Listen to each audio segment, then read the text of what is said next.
Well, we're now joined by Dr. Emmanuel Agbo, Director General of the PDP Governors Forum. Thank you for joining us on Newsnight. Nigerians are waiting with bated breath to see that the PDP indeed becomes a united force.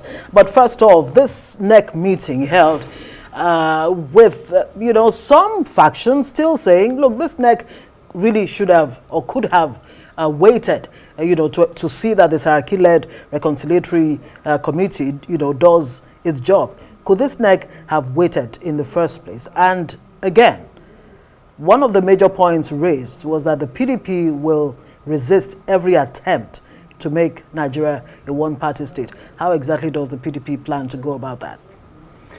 Thank you for having me. And thanks for this opportunity to immediately after the much-awaited National Executive Committee of the party, the 99th National Executive Committee of the party, this very golden opportunity by your platform to throw some light on some of the issues that certainly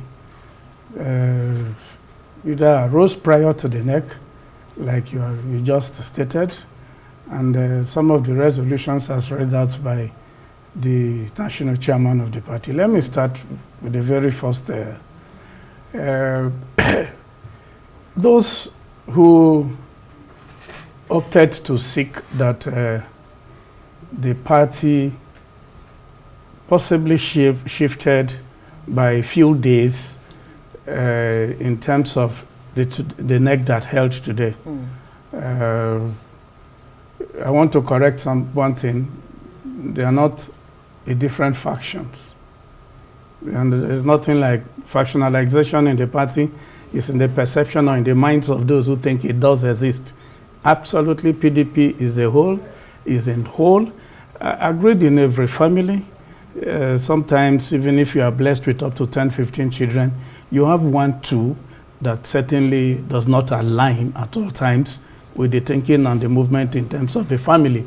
And so, that correction should be made, that within the collective family, the PDP, some persons felt that a committee was put in place headed by very high distinguished personality in the person of His Excellency Bukola Saraki, and that they felt that, yes, maybe a few more days, they will be able to wrap up this.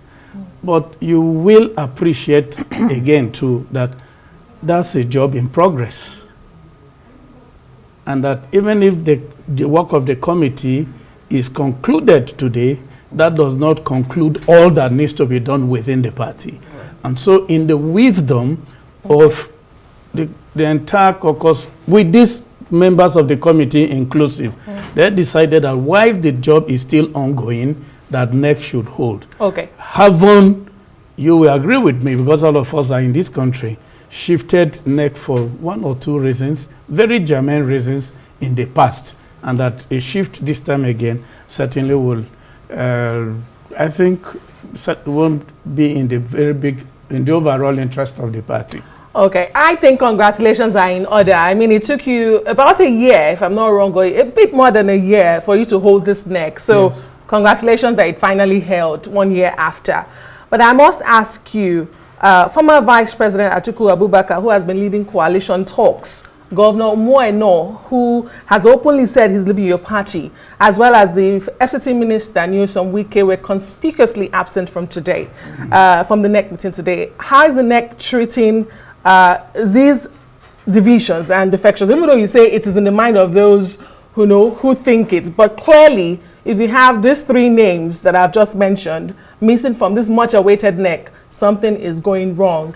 So how are you treating that? And I must also ask you, with Ambassador Umar Damagum saying that those who left the party will return, what concrete steps are you taking to ensure that they return? Or is that just wishful thinking? Well, let me say this for not just our viewers, but as statements of fact, that non-attendance of NEC I will want to take on the former vice president does not in any way shows that there's a division in the party.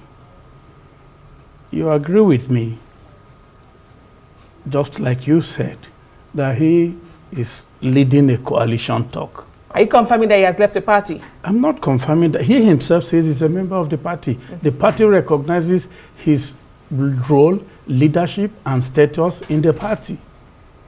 There's no doubt about that. And to tell you from the perception of the party that his position is so respected, the usual sitting arrangements that accommodates our former presidents, our former vice presidents, was still maintained and held. So I'm telling you that as far as the party under the present leadership of the National Working Committee is concerned, the issue of divisions are not there. And we'll have to accept that a single individual feels, which is correct, possibly hurt by a development or the other in the party and wants to express that hurt. This is a very large political family. You must give in to it. As far as political developments of party management and administration is concerned, you are presiding over not just hundreds and thousands of people that comes with various individuals as individuals with their individualistic tendencies. Just like our faces are different, our thought processes at every stage of life for every single thing is different. What do? In management, you try to realign all the different thoughts into, but that does not mean that one or two will still stand out. Right. Okay, and that's the situation you have with the Umoino conspicuously absent, the Akwa Ibom State Governor, Nyesom Wike, and of course, former Vice President. Now, talking about, different tendencies, Sam Anyanwu, the embattled National Secretary of the party, issued out a statement cancelling the NEC meeting of today. What exactly is the party doing about it? Will he be punished for putting out this, notice? Because in spite of that, the NEC meeting went ahead. Will he be punished? How exactly will the PDP handle this matter? NEC meeting went ahead because by the constitution of the party, the person that is authorized to convocate NEC is not the secretary, it's the national chairman. He takes instruction from the national chairman and only communicates it out. And so as long as the national chairman didn't give that instruction for the suspension or stepping down of that NEC, you saw the national chairman in attendance in the NEC. But as to what will happen to Anyanwu, you understand, on the basis of that, I think if that's supposed to be handled by the National Executive Committee. They just left the NEC.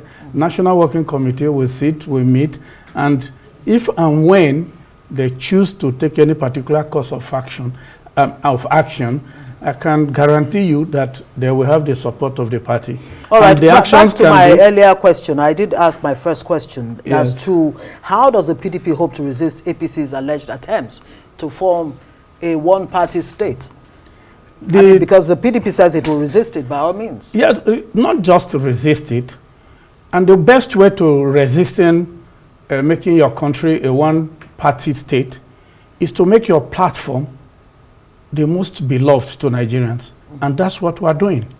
And not just doing it in... We had issues in the last couple of months.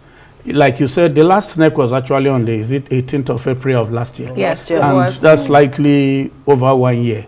Yeah, family problems that you might think are unsurmountable. But, the strength of the PDP is in its ability to withstand both internal and external stress. All right, it's a good place to leave it. Dr. Emmanuel Agbo is the DG of the PDP.